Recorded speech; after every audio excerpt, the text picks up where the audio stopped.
हरे कृष्णा। ओम नमो भगवते वासुदेवाय। बोलिए बृहस्पति देव भगवान की जय। आइए आज बृहस्पतिवार के दिन सुनते हैं भगवान बृहस्पति देव की बड़ी ही दुर्लभ कथा। भारतवर्ष में एक प्रतापी और दानी राजा राज्य करता था। वे नित्य गरीबों और ब्राह्मणों की सहायता करता था। यह बात उसकी रानी को अच्छी नहीं लगती थी। वह न ही गरीबों को दान देती थी और न ही भगवान का पूजन करती और राजा को भी दान देने से मना किया करती। एक दिन राजा शिकार खेलने वन को गए हुए थे तो रानी महल में अकेली थी। उसी समय बृहस्पति देव साधु वेश में राजा के महल में भिक्षा के लिए गए और भिक्षा मांगी। रानी ने भिक्षा देने से इनकार किया और कहा, हे साधु महाराज, मैं तो दान पुण्य से तंग आ गई हूँ। मेरा पति सारा धन लुटाते रहते हैं। मेरी इच्छा है कि हमारा धन नष्ट हो जाए, फिर न ही रहेगा बांस न बजेगी बांसुरी। साधु ने कहा, देवी तुम तो बड़ी विचित्र हो। धन संतान तो सभी चाहते हैं, पुत्र और लक्ष्मी तो पापी के घर भी होने चाहिए। यदि तुम्हारे पास अधिक धन है तो भूखों को भोजन दो, प्यासों के लिए प्याऊ बनवाओ, मुसाफिरों के लिए धर्मशालाएं खुलवाओ। जो निर्धन अपनी कुंवारी कन्याओं का विवाह नहीं कर सकते, उनका विवाह करवा दो। ऐसे और कई काम है जिनके करने से तुम्हारा यश लोक परलोक में फैलेगा। परंतु रानी पर उपदेश का कोई प्रभाव न पड़ा। वह बोली, महाराज आप मुझे कुछ न समझाएं। मैं ऐसा धन नहीं चाहती जो हर जगह बांटती फिरूं। साधु ने उत्तर दिया, यदि तुम्हारी ऐसी इच्छा है तो तथास्तु। तुम ऐसा करना कि बृहस्पतिवार को घर लीपकर पीली मिट्टी से अपना सिर धोकर स्नान करना, भट्टी चढ़ाकर कपड़े धोना। ऐसा करने से आपका सारा धन नष्ट हो जाएगा। इतना कहकर वह साधु महाराज वहां से आलोप हो गए। साधु के अनुसार कई बातों को पूरा करते हुए रानी को केवल 3 बृहस्पतिवार ही बीते थे कि उसकी समस्त धन संपत्ति नष्ट हो गई। भोजन के लिए राजा का परिवार तरसने लगा। तब एक दिन राजा ने रानी से बोला, हे रानी तुम यहीं रहो, मैं दूसरे देश को जाता हूँ, क्योंकि यहाँ पर सभी लोग मुझे जानते हैं। इसीलिए मैं कोई छोटा कार्य नहीं कर सकता। ऐसा कहकर राजा प्रदेश को चला गया। वहां वह जंगल से लकड़ी काट कर लाता और शहर में बेचता। इस तरह वह अपना जीवन व्यतीत करने लगा। इधर राजा के प्रदेश जाते ही रानी और दासी दुखी रहने लगी। एक बार जब रानी और दासी को 7 दिन तक बिना भोजन के रहना पड़ा तो रानी ने अपनी दासी से कहा, हे दासी, पास ही की नगर में मेरी बहन रहती है, वह बड़ी धनवान है, तू उसके पास जा और कुछ ले आ ताकि थोड़ी गुजर बसर हो जाए। दासी रानी की बहन के पास गई। उस दिन गुरुवार था और रानी की बहन उस समय बृहस्पतिवार व्रत की कथा सुन रही थी। दासी ने रानी की बहन को अपनी रानी का संदेश दिया, लेकिन रानी की बड़ी बहन ने कोई उत्तर नहीं दिया। जब दासी को रानी की बहन से कोई उत्तर नहीं मिला तो वह बहुत दुखी हुई और उसे क्रोध भी आया। दासी ने वापस आकर रानी को सारी बात बता दी। सुनकर रानी ने अपने भाग्य को कोसा। उधर रानी की बहन ने सोचा कि मेरी बहन की दासी आई थी, परंतु मैं उससे नहीं बोली, इससे वह बहुत दुखी हुई होगी। अब कथा सुनकर पूजन समाप्त करके वह अपनी बहन के घर आई और कहने लगी, हे बहन, मैं बृहस्पतिवार का व्रत कर रही थी, तुम्हारी दासी मेरे घर आई थी, परंतु जब तक कथा होती है तब तक तो न उठते हैं और न ही बोलते हैं, इसीलिए मैं नहीं बोली। कहो दासी क्यों गई थी? रानी बोली, बहन तुमसे क्या छुपाऊं, हमारे घर में खाने तक को अनाज नहीं था। अब ऐसा कहते कहते रानी की आंखें भर आई। उसने दासी समेत पिछले 7 दिनों से भूखे रहने तक की बात अपनी बहन को विस्तार पूर्वक सुना दी। रानी की बहन बोली, देखो बहन, भगवान बृहस्पति देव सबकी मनोकामनाओं को पूर्ण करते हैं। देखो शायद तुम्हारे घर में अनाज रखा हो। पहले तो रानी को विश्वास नहीं हुआ, पर बहन के आग्रह करने पर उसने अपनी दासी को अंदर भेजा तो उसे सचमुच अनाज से भरा एक घड़ा मिल गया। यह देखकर दासी को बड़ी हैरानी हुई। दासी रानी से कहने लगी, हे रानी, जब हमको भोजन नहीं मिलता तो हम व्रत तो करते थे, इसलिए क्यों न इनसे व्रत और कथा की विधि पूछ ली जाए ताकि हम भी व्रत कर सके। तब रानी ने अपनी बहन से बृहस्पतिवार व्रत के बारे में पूछा। उसकी बहन ने बताया कि बृहस्पतिवार के व्रत में चने की दाल और मुनक्का से विष्णु भगवान का केले की जड़ में पूजन करें तथा दीपक जलाएं, व्रत कथा सुने और पीला भोजन ही करें। इससे बृहस्पति देव प्रसन्न होते हैं। व्रत और पूजन की विधि बताकर रानी की बहन अपने घर लौट आई। 7 दिन के बाद जब गुरुवार आया तो रानी और दासी ने व्रत रखा। गुड़साल में जाकर चना और गुड़ लेकर आई, फिर उससे केले की जड़ तथा विष्णु भगवान का पूजन किया। अब पीला भोजन कहाँ से आए, इस बात को लेकर दोनों बहुत दुखी थे, क्योंकि उन्होंने व्रत रखा था। इसीलिए बृहस्पति देव उनसे बहुत प्रसन्न थे। इसीलिए वे एक साधारण व्यक्ति का रूप धारण कर 2 थालों में सुंदर पीला भोजन दासी को दे गए। भोजन पाकर दासी प्रसन्न हुई और फिर रानी के साथ मिलकर भोजन ग्रहण किया। उसके बाद वे सभी गुरुवार को व्रत और पूजन करने लगी। बृहस्पति भगवान की कृपा से उनके पास फिर से धन संपत्ति आ गई, परंतु रानी फिर से पहले की तरह आलस्य करने लगी। तब दासी बोली, देखो रानी, तुम पहले भी इस प्रकार आलस्य करती थी, तुम्हें धन रखने में कष्ट होता था, इस कारण सभी धन नष्ट हो गया। अब भगवान बृहस्पति की कृपा से धन मिला है तो तुम्हें फिर से आलस्य होने लगा। रानी को समझाते हुए दासी कहती है कि बड़ी मुसीबतों के बाद हमने ये धन पाया है, इसीलिए हमें दान पुण्य करना चाहिए, भूखे मनुष्यों को भोजन कराना चाहिए और धन को शुभ कार्यों में खर्च करना चाहिए, जिससे तुम्हारे कुल का यश बढ़ेगा, स्वर्ग की प्राप्ति होगी, पितृ प्रसन्न होंगे। अब दासी की बात मानकर रानी अपना धन शुभ कार्यों में खर्च करने लगी, जिससे पूरे नगर में उसका यश फैलने लगा। इधर एक दिन राजा दुखी होकर जंगल में एक पेड़ के नीचे आसन जमाकर बैठ गया। वह अपनी दशा को याद करके व्याकुल होने लगा। बृहस्पतिवार का दिन था। एकाएक उसने देखा कि निर्जन वन में एक साधु प्रकट हुए हैं। वह साधु वेश में स्वयं बृहस्पति देवता थे। लकड़हारे के सामने आकर बोले, हे लकड़हारे, इस सुनसान जंगल में तू चिंता मगन क्यों बैठा है? लकड़हारे ने दोनों हाथ जोड़कर प्रणाम किया और कहा कि महात्मा जी, आप तो सब कुछ जानते हैं, मैं क्या कहूँ। यह कहकर रोने लगा और साधु को अपनी आत्मकथा सुनाई। महात्मा जी ने कहा, तुम्हारी स्त्री ने बृहस्पति के दिन बृहस्पति भगवान का निरादर किया है, जिसके कारण रुष्ट होकर उन्होंने तुम्हारी यह दशा कर दी। अब तुम चिंता को दूर करके मेरे कहने पर चलो तो तुम्हारे सब कष्ट दूर हो जाएंगे और भगवान पहले से भी अधिक संपत्ति देंगे। तुम बृहस्पति के दिन कथा किया करो, 2 पैसे के चने मुनक्का लाकर उसका प्रसाद बनाओ और शुद्ध जल से लोटे में शक्कर मिलाकर अमृत तैयार करो। कथा के बाद अपने सारे परिवार और सुनने वाले प्रेमियों में अमृत व प्रसाद बांटकर आप भी ग्रहण करो। ऐसा करने से भगवान तुम्हारी सब मनोकामनाएं पूरी करेंगे।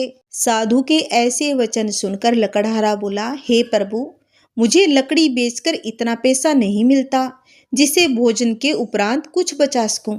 मैंने रात्रि में अपनी स्त्री को व्याकुल देखा है। मेरे पास कुछ भी नहीं जिसे मैं उसकी खबर मंगा सकूं। मैं बृहस्पति देव की कौन सी और क्या कहानी सुनूं, यह भी मुझे मालूम नहीं। साधु ने कहा, हे लकड़हारे, तुम किसी बात की चिंता मत करो। बृहस्पति के दिन तुम रोजाना की तरह लकड़ियां लेकर शहर को जाओ। तुमको रोज से दुगना धन प्राप्त होगा, जिसे तुम भली भांति भोजन कर लोगे तथा बृहस्पति देव की पूजा का सामान भी आ जाएगा। बृहस्पति देव की कथा इस प्रकार है, इसे तुम सुनो। प्राचीन काल में एक ब्राह्मण रहता था। वह बहुत निर्धन था। उसके कोई संतान नहीं थी। उसकी स्त्री बहुत मलिनता के साथ रहती थी। वह न तो स्नान करती, न किसी देवता का पूजन करती। इससे ब्राह्मण देवता बड़े दुखी थे। बेचारे बहुत कुछ कहते थे, किंतु उसका कुछ परिणाम न निकलता। भगवान की कृपा से ब्राह्मण की स्त्री के कन्या रूपी रतन पैदा हुआ। कन्या बड़ी होने पर प्रातः स्नान करके विष्णु भगवान का जाप व बृहस्पतिवार का व्रत करने लगी। अपने पूजा पाठ को समाप्त करके विद्यालय जाती तो अपनी मुट्ठी में जौ भर के ले जाती और पाठशाला के मार्ग में डालती जाती। तब ये जौ सवर्ण के हो जाते। लौटते समय उनको बीनकर घर ले आती थी। एक दिन वह बालिका सूप में उस सोने के जौ को फटक कर साफ कर रही थी कि उसके पिता ने देख लिया और कहा, हे बेटी, सोने के जौ के लिए सोने का सूप होना चाहिए। दूसरे दिन बृहस्पतिवार था। इस कन्या ने व्रत रखा और बृहस्पति देव से प्रार्थना करके कहा, मैंने आपकी पूजा सच्चे मन से की हो तो मेरे लिए सोने का सूप दे दो। बृहस्पति देव ने उसकी प्रार्थना स्वीकार कर ली। रोजाना की तरह वह कन्या जौ फैलाती हुई जाने लगी। जब लौटकर जौ बीन रही थी तो बृहस्पति देव की कृपा से सोने का सूप मिला। उसे वह घर ले आई। उसमें जौ साफ करने लगी, परंतु उसकी माँ का वही ढंग रहा। एक दिन की बात है कि वह कन्या सोने के सूप में जौ साफ कर रही थी। उस समय उस शहर का राजपुत्र वहां से होकर निकला। इस कन्या के रूप और कार्य को देखकर मोहित हो गया तथा अपने घर आकर भोजन तथा जल त्याग कर उदास होकर लेट गया। राजा को इस बात का पता लगा तो अपने प्रधानमंत्री के साथ उसके पास गए और बोले, हे बेटा, तुम्हें किस बात का कष्ट है? किसी ने अपमान किया है अथवा और कारण हो सो कहो, मैं वही कार्य करूंगा जिससे तुम्हें प्रसन्नता हो। अपने पिता की राजकुमार ने बातें सुनी तो वह बोला, मुझे आपकी कृपा से किसी बात का दुख नहीं है। किसी ने मेरा अपमान नहीं किया, परंतु मैं उस लड़की से विवाह करना चाहता हूँ जो सोने के सूप में जौ साफ कर रही थी। यह सुनकर राजा आश्चर्य में पड़ गया और बोला, हे बेटा, इस तरह की कन्या का पता तुम ही लगाओ, मैं उसके साथ तेरा विवाह अवश्य करवा दूंगा। राजकुमार ने उस लड़की के घर का पता बता दिया। तब मंत्री उस लड़की के घर गए और ब्राह्मण देवता को सभी हाल बतलाया। ब्राह्मण देवता राजकुमार के साथ अपनी कन्या का विवाह करने के लिए तैयार हो गया तथा विधि विधान के अनुसार ब्राह्मण की कन्या का विवाह राजकुमार के साथ हो गया। कन्या के घर से जाते पहले की भांति उस ब्राह्मण देवता के घर में गरीबी का निवास हो गया। अब भोजन के लिए भी अन्न बड़ी मुश्किल से मिलता था। एक दिन दुखी होकर ब्राह्मण देवता अपनी पुत्री के पास गए। बेटी ने पिता की दुखी अवस्था को देखा और अपनी माँ का हाल पूछा। तब ब्राह्मण ने सभी हाल कहा। कन्या ने बहुत सारा धन देकर अपने पिता को विदा कर दिया। इस तरह ब्राह्मण का कुछ समय सुखपूर्वक व्यतीत हुआ। कुछ दिन बाद फिर वही हाल हो गया। ब्राह्मण फिर अपनी कन्या के यहाँ गया और सारा हाल कहा तो लड़की बोली, हे पिताजी, आप माताजी को यहाँ ले आओ, मैं उसे विधि बता दूंगी जिससे गरीबी दूर हो जाए। वह ब्राह्मण देवता अपनी पत्नी को साथ लेकर वहां पहुंचे तो अपनी माँ को समझाने लगी, हे माँ, तुम प्रातःकाल प्रथम स्नान आदि करके विष्णु भगवान का पूजन करो तो सब दरिद्रता दूर हो जाएगी। परंतु उसकी माँ ने एक भी बात नहीं मानी और प्रातःकाल उठकर अपनी पुत्री के बच्चों की जूठन को खा लिया। इससे उसकी पुत्री को बहुत गुस्सा आया और एक रात को कोठरी से सभी सामान निकाल दिया और अपनी माँ को उसमें बंद कर दिया। प्रातःकाल उसे निकाला और स्नान आदि करा के पाठ करवाया तो उसकी माँ की बुद्धि ठीक हो गई और फिर प्रत्येक बृहस्पतिवार को व्रत रखने लगी। इस व्रत के प्रभाव से उसके माँ बाप बहुत ही धनवान और पुत्रवान हो गए और बृहस्पति जी के प्रभाव से इस लोक के सुख भोगकर स्वर्ग को प्राप्त हो गए। इतना कहकर साधु अंतर्ध्यान हो गए। धीरे धीरे समय व्यतीत होने पर फिर वही बृहस्पतिवार का दिन आया। लकड़हारा जंगल से लकड़ी काटकर किसी शहर में बेचने गया। उसे उस दिन और दिन से अधिक पैसा मिला। राजा ने चना गुड़ आदि लाकर गुरुवार का व्रत किया। उस दिन से उसके सभी कलेश दूर हुए। परंतु जब दूसरा गुरुवार का दिन आया तो बृहस्पतिवार का व्रत करना ही भूल गया। इस कारण बृहस्पति भगवान नाराज हो गए। उस दिन उस नगर के राजा ने विशाल यज्ञ का आयोजन किया तथा शहर में यह घोषणा करवा दी, कोई भी मनुष्य अपने घर में भोजन न बनाए न आग जलाए, समस्त जनता मेरे यहाँ भोजन करने आवे। इस आज्ञा को जो न मानेगा उसे फांसी की सजा दी जाएगी। इस तरह की घोषणा संपूर्ण नगर में करवा दी गई। राजा की आज्ञा अनुसार शहर के सभी लोग भोजन करने गए, लेकिन लकड़हारा कुछ देर से पहुंचा, इसलिए राजा उसको अपने साथ घर ले गए और ले जाकर भोजन करा रहे थे तो रानी की दृष्टि उस खूंटी पर पड़ी जिस पर उसका हार लटका हुआ था। वहां पर वह दिखाई नहीं दिया। रानी ने निश्चय किया कि मेरा हार इस मनुष्य ने चुरा लिया है। उसी समय सिपाहियों को बुलाकर उसको कारागार में डलवा दिया। जब लकड़हारा कारागार में पड़ गया और बहुत दुखी होकर विचार करने लगा कि न जाने कौन से पूर्व जन्म के कर्म से मुझे यह दुख प्राप्त हुआ है, और उसी साधु को याद करने लगा जो कि जंगल में मिला था। उसी समय तत्काल बृहस्पति देव साधु के रूप में प्रकट हुए और उसकी दशा को देखकर कहने लगे, अरे मूर्ख, तूने बृहस्पति देव की कथा नहीं करी, इस कारण तुझे दुख प्राप्त हुआ है। अब तू चिंता मत कर, बृहस्पतिवार के दिन कारागार के दरवाजे पर 4 पैसे पड़े मिलेंगे, उनसे तू बृहस्पति देव की पूजा करना, तेरे सभी कष्ट दूर हो जाएंगे। अब बृहस्पति के दिन उसे 4 पैसे मिले। लकड़हारे ने कथा कही। उसी रात्रि को बृहस्पति देव ने उस नगर के राजा को सौंपन में कहा, हे राजा, तुमने जिस आदमी को कारागार में बंद कर दिया है वह निर्दोष है, वह राजा है, उसे छोड़ देना। रानी का हार उसी खूंटी पर लटका है, अगर तू ऐसा नहीं करेगा तो मैं तेरे राज्य को नष्ट कर दूंगा। इस तरह रात्रि के सौपन को देखकर राजा प्रातःकाल उठा और खूंटी पर हार देखकर लकड़हारे को बुलाकर क्षमा मांगी तथा लकड़हारे को योग्य सुंदर वस्त्र आभूषण देकर विदा कर दिया। बृहस्पति देव की आज्ञा अनुसार लकड़हारा अपने नगर को चल दिया। राजा जब अपने नगर के निकट पहुंचा तो उसे बड़ा आश्चर्य हुआ। नगर में पहले से अधिक बाग, तालाब, कुएं तथा सी धर्मशाला, मंदिर आदि बने हुए थे। राजा ने पूछा, ये किसका बाग और धर्मशाला है? तब नगर के सब लोग कहने लगे, ये सब रानी और बांदी के हैं। तो राजा को आश्चर्य हुआ और गुस्सा भी आया। जब रानी ने यह खबर सुनी कि राजा आ रहे हैं तो उन्होंने बांदी से कहा कि हे दासी, देख, राजा हमको इतनी बुरी हालत में छोड़ गए थे, हमारी ऐसी हालत देखकर वह लौट न जाए, इसलिए तू दरवाजे पर खड़ी हो जा। आज्ञा अनुसार दासी दरवाजे पर खड़ी हो गई। राजा आए तो उन्हें अपने साथ ले आई। तब राजा ने क्रोध करके अपनी रानी से पूछा, यह धन तुम्हें कैसे प्राप्त हुआ है? तब उन्होंने कहा, हमें यह सब धन बृहस्पति देव के इस व्रत के प्रभाव से प्राप्त हुआ है। राजा ने निश्चय किया कि 7 रोज बाद तो सभी बृहस्पति देव का पूजन करते हैं, परंतु मैं प्रतिदिन दिन में 3 बार कहानी तथा रोज व्रत किया करूंगा। अब हर समय राजा के दुपट्टे में चने की दाल बंधी रहती तथा दिन में 3 बार कहानी कहता। एक दिन राजा ने विचार किया कि चलो अपनी बहन के यहाँ हो आए। इस तरह निश्चय कर राजा घोड़े पर सवार हो अपनी बहन के यहाँ को चलने लगा। मार्ग में उसने देखा कि कुछ आदमी एक मुर्दे को लिए जा रहे थे। उन्हें रोककर राजा कहने लगा, अरे भाइयों, मेरी बृहस्पति देव की कथा सुन लो। वे बोले, लो, हमारा तो आदमी मर गया है, इसको अपनी कथा की पड़ी है। परंतु कुछ भले आदमी बोले, अच्छा कहो, हम तुम्हारी कथा भी सुनेंगे।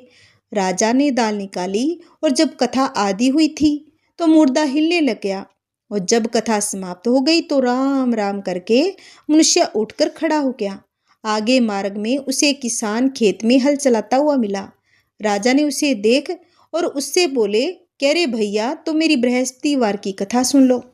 किसान बोला, जब तक मैं तेरी कथा सुनूंगा तब तक 4 हरया जोत लूंगा, जा अपनी कथा किसी और को सुना। इस तरह राजा आगे चलने लगा। राजा के हटते ही बेल पछाड़ खाकर गिर गया तथा किसान के पेट में बड़ी जोर का दर्द होने लगा। उस समय उसकी माँ रोटी लेकर आई। उसने जब यह देखा तो अपने पुत्र से सब हाल पूछा और बेटे ने सभी हाल कह दिया। तो बुढ़िया दौड़ी दौड़ी उस घुड़सवार के पास गई और उससे बोली, मैं तेरी कथा सुनूंगी, तू अपनी कथा मेरे खेत पर चलकर ही कहना। राजा ने बुढ़िया के खेत पर जाकर कथा कही, जिसके सुनते ही वह बेल उठ खड़ा हुआ और किसान के पेट का दर्द भी बंद हो गया। राजा अपनी बहन के घर पहुंचा। बहन ने भाई की खूब मेहमानी की। दूसरे रोज प्रातःकाल राजा जगा तो वह देखने लगा कि सब लोग भोजन कर रहे थे। राजा ने अपनी बहन से कहा, ऐसा कोई मनुष्य है जिसने भोजन न किया हो? मेरी बृहस्पतिवार की कथा सुन ले। बहन बोली, हे भैया, यह देश ऐसा ही है कि पहले यहाँ लोग भोजन करते हैं, बाद में अन्य काम करते हैं। अगर कोई पड़ोस में हो तो देख आऊं। वह ऐसा कहकर देखने चली गई, परंतु उसे कोई ऐसा व्यक्ति नहीं मिला जिसने भोजन न किया हो। अतः वह कुम्हार के घर गई, जिसका लड़का बीमार था। उसे मालूम हुआ कि उसके यहाँ 3 रोज से किसी ने भोजन नहीं किया है। रानी अपने भाई की कथा सुनने के लिए कुम्हार से कहा तो वह तो तैयार हो गया। राजा ने जाकर बृहस्पतिवार की कथा कही, जिसको सुनकर उसका लड़का ठीक हो गया। अब तो राजा की प्रशंसा होने लगी। एक रोज राजा ने अपनी बहन से कहा कि बहन, हम अपने घर को जाएंगे, तुम भी तैयार हो जाओ। राजा की बहन ने अपनी सास से पूछा तो सास ने कहा, हाँ चली जा, परंतु अपने लड़कों को मत ले जाना, क्योंकि तेरे भाई के कोई औलाद नहीं है। अब बहन ने अपने भाई से कहा कि हे भैया, मैं तो चलूंगी, पर कोई बालक नहीं जाएगा। अब राजा बोला, जब कोई बालक ही नहीं जाएगा, तुम क्या करोगी? बड़े दुखी मन से राजा अपने नगर को लौट आया। राजा ने अपनी रानी से कहा, हम निर्वंशी है, हमारा मुंह देखने का धर्म नहीं है और कुछ भोजन आदि नहीं किया। रानी बोली, हे प्रभु, बृहस्पति देव ने हमें सब कुछ दिया है, वह हमें औलाद अवश्य देंगे। उसी रात को बृहस्पति देव ने राजा से सौपन में कहा, हे राजा उठ, सभी सोच त्याग दे, तेरी रानी गर्भ से है। राजा की यह बात सुनकर बड़ी खुशी हुई। 9वें महीने में उसके गर्भ से एक सुंदर पुत्र पैदा हुआ। तब राजा बोला, हे रानी, स्त्री बिना भोजन के रह सकती है, पर बिना कहे नहीं रह सकती। जब मेरी बहन आए तुम उससे कुछ मत कहना। रानी ने सुनकर हाँ कर दिया। जब राजा की बहन ने यह शुभ समाचार सुना तो वह बहुत खुश हो गई तथा बधाई लेकर अपने भाई के यहाँ आई। तभी रानी ने कहा, घोड़ा चढ़कर तो नहीं आई, गधा चढ़ी आई। अब राजा की बहन बोली, भाभी, मैं इस प्रकार न कहती तो तुम्हें औलाद कैसे मिलती? बृहस्पति देव ऐसे ही है, जैसी जिसके मन में कामना है सभी को पूर्ण करते हैं। जो सद्भावना पूर्वक बृहस्पतिवार का व्रत करता है एवं कथा पढ़ता है अथवा सुनता है, दूसरों को सुनाता है, बृहस्पति देव उसकी सभी मनोकामनाओं को पूर्ण करते हैं। भगवान बृहस्पति देव उसकी सदैव रक्षा करते हैं। संसार में जो मनुष्य सद्भावना से भगवान जी का पूजन व्रत सच्चे हृदय से करते हैं तो उनकी सभी मनोकामनाएं पूर्ण करते हैं। जैसे सच्ची भावना से रानी और राजा ने उनकी कथा का गुणगान किया तो उनकी सभी इच्छाएं बृहस्पति देव जी ने पूर्ण की थी। इसलिए पूर्ण कथा सुनने के बाद प्रसाद लेकर जाना चाहिए। हृदय से उसका मनन करते हुए जयकारा बोलना चाहिए। बोलो बृहस्पति देव की जय, बोलिए भगवान विष्णु की जय। आइए भक्तों, अब हम सुनेंगे भगवान बृहस्पति देव की आरती। ओम जय बृहस्पति देवा, स्वामी जय बृहस्पति देवा, छिने छिने भोग लगाऊं, कदली फल मेवा। ओम जय बृहस्पति देवा, तुम पूर्ण परमात्मा, तुम अंतर्यामी, जगत पिता जगदीश्वर, तुम सबके स्वामी। ओम जय बृहस्पति देवा, चरणामृत निज निर्मल, सब पातक हरता, सकल मनोरथ दायक, कृपा करो भरता। ओम जय बृहस्पति देवा, तन मन धन अर्पण करे, जो जन शरण पड़े, प्रभु प्रकट तब हो करे, आकर द्वार खड़े। ओम जय बृहस्पति देवा, दीन दयाल दया निधि, भगतन हितकारी, पाप दोष सब हरता, भव बंधन हारी। ओम जय बृहस्पति देवा, सकल मनोरथ दायक, सब संशय हारो, विषय विकार मिटाओ, संतन सुखकारी। ओम जय बृहस्पति देवा, जो कोई आरती तेरी प्रेम सहित गावे, जेठानंद आनंद करे, सो निश्चय पावे। ओम जय बृहस्पति देवा, ओम जय बृहस्पति देवा, स्वामी जय बृहस्पति देवा, छिने छिने भोग लगाऊं, कदली फल मेवा। ओम जय बृहस्पति देवा। सब प्रेम से मिलकर बोलो विष्णु भगवान की जय।